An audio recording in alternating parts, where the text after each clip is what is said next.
Thank you, Dr. Noshir. Good morning, everyone. Now, I am going to discuss the basics of fluidics. We all know the anterior chamber depth is just 3 millimeters and the volume is 0.2 millimeter. And what about posterior chamber? It is even lesser. So just imagine that we have to work in a space where only 6 to 8 drops of fluid can accumulate. We are taking out the cataract and implanting an IOL in that space. And that is why we need to optimize the settings of our phaco machine more efficiently and to give safer surgery for our patients. Now, phaco, it should be primarily fluidics driven. Energy, as we have seen just now, it's so important, but we need to take energy. The phaco pieces should come towards the tip, and then finally we actually need to modulate our fluidics so that we can get efficient phacoemulsification. So thumb rule of fluidics is to balance inflow and outflow of fluid so that we can have good chamber stability. We don't have any surge. We have good followability. We have good hold of the pieces, and then we have energy coupling also so that we don't have thermal injury. So coming to irrigation system, basically it is inflow, which is the fluid coming between the phaco sleeves and the tip, and it depends on the gravity. So if you increase the bottle height of your phaco machine, you will increase the inflow inside the anterior chamber. So if you are having shallowing of anterior chamber, you can always increase the bottle height. So this chart shows actually that corresponding to your bottle height, how much intraocular pressure you are raising inside your eye. So suppose you are having a 75 centimeters of bottle height, you will have around 55 millimeters of mercury of intraocular pressure. So this is important when you are operating a glaucoma patient where you know that optic nerve head is already compromised and you don't want to raise too much of our bottle height. So it is important that you keep your bottle height around 3 feet plus minus 1 foot depending on the requirement and depending on the chamber stability. Another thing is you can also reduce the operating table. So it is the relative height in comparison to patient's eye and the bottle height. So now coming to increasing infusion, you can have other modalities also like wider bore infusion tubes, TUR set, anterior chamber maintainer, continuous infusion mode and bottle height extenders to increase inflow inside the anterior chamber. Now coming the outflow that means the fluid which is going out of the eye from our phaco machine. So it is not the fluid going out of the eye but also the fluid which is leaking from the incision, the main incision and the side port. So we take into account both the things. So it depends on the aspiration rate and flow rate. It also depends on the vacuum or the aspiration level, and both of these I would be discussing in subsequent slides under the aspiration system. Another very important thing is the sleeve incision relationship. That is how well you have constructed your wound. So suppose you are having a tight wound, a smaller wound through which you are entering. Now the fluid leaking from the wound is not there. It is so tight so that what happens is there is a burn as you can see in this photograph. So leaking of wound, slight leaking of fluid is also very important, which actually cools your phaco probe and that actually prevents the thermal injury. So on the other hand, if you have a larger incision, you have a torn incision and you are having continuous fluid leakage which is more than the required amount, then obviously you will have shallow chamber. So sleeve incision relationship is also very important and you should construct the wound very nicely. Now coming to an aspiration system which actually cleared the anterior chamber of the debris and also create a good hole for your phaco pieces or the lenticular pieces.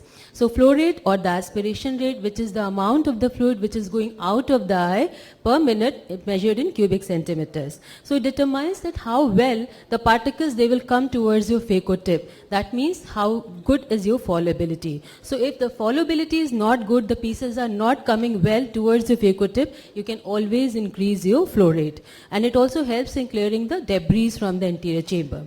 Now another important aspect is the vacuum, which is the negative suction pressure inside the anterior chamber and measured in millimeters of mercury. So it is the amount of hold which is being created inside the anterior chamber. So it determines the holding power of the phaco pieces or the nuclear pieces. Now, how do this vacuum is generated? Basically, we have three kinds of pump. Primarily, it is the flow-based or the peristaltic pump. Second one is the vacuum-based, prototype of which is the Venturi pump. And now the hybrid pumps have come where both peristaltic and vacuum or Venturi system work. So in flow pump, what happens is that there are series of these pulley will actually move continuously on which this collapsible tubing passes. So what happens is that whenever this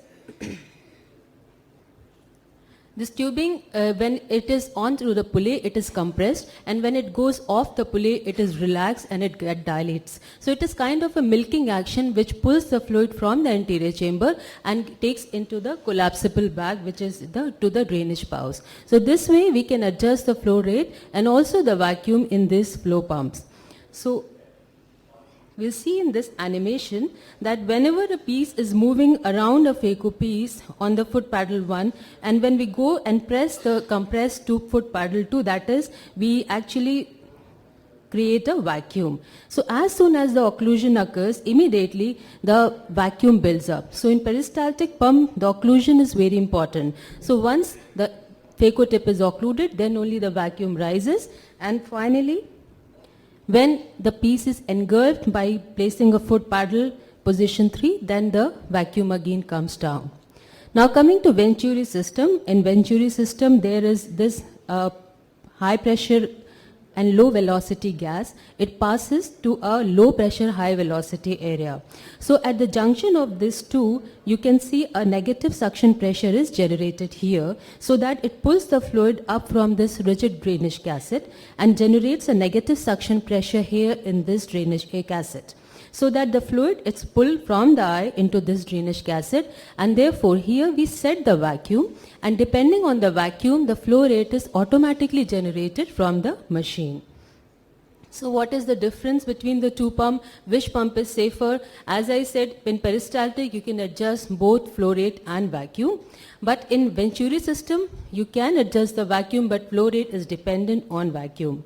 Now in the peristaltic system, what happens is that vacuum is slow to build up. Once the occlusion has occurred, then only the vacuum builds up. So it is the rise time, which is the time for reaching the preset vacuum, is slower in this peristaltic system. Therefore, these are slightly slower machine. You have more leverage, you have less chances of problem, and therefore more forgiving and safer for beginners. But Venturi system, as soon as you press the foot paddle, immediately the vacuum rises up. And so these are a faster machine, but these are very good for experts, although not that good for beginners. So to optimize fluidic settings is very important. You have to adjust your bottle height, you have to adjust your flow rate, you need to decide which kind of pump you are using, and also need to adjust the vacuum setting. So let's see, how do you adjust the flow rate in your routine cases? For this, you actually can measure the flow rate, the amount of fluid which is coming inside the eye, that is the inflow.